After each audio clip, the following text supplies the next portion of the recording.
3 различни екипи во центрите за социјална работа и биле сменети на Сунчица и нејзината сега веќе 8-годишна ќерка.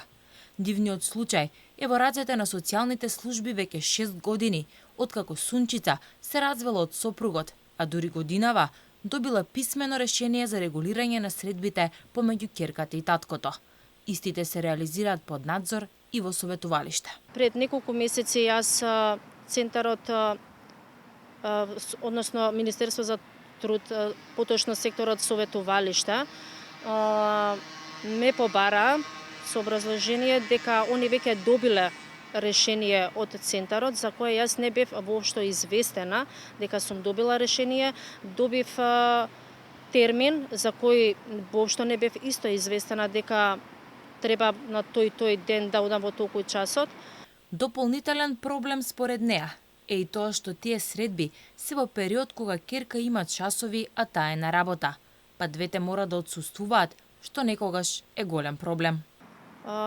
Не сум задоволна, бидејќи самата ќерка кажува дека им кажува на социјалните работници, кажува дека се плаши, дека не сака да го гледа, дека не е спремна да го види.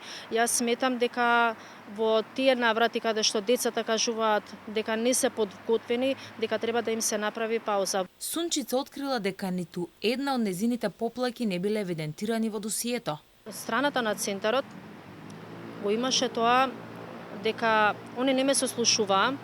Многу од жалбите што ги поднесував, многу од поплаките или што и да поднесев како докази, они ми го немаат тоа. Секој пат кога ќе сакав да отидам да дадам приговор на нештото, они во моето досие што беше ниеден документ од моја страна не беше сочуван таму.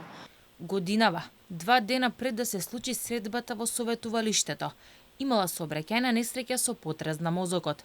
Не можела да ја однесе ќерката на средбата и ги известила телефонски, а за тоа добила закани.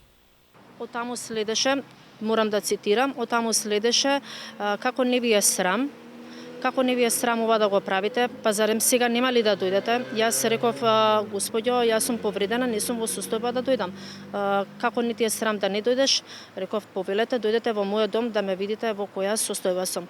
Тогаш нека остане ова вака, следниот пат, ако не го исполните вашето доаѓање, тогаш ќе се случи сосема нешто друго. Сунчица апелира до Министерството и до центрите да бидат малку понаклонети кон децата, да внимаваат на нивниот психички развој и последиците врз нивното ментално здравје.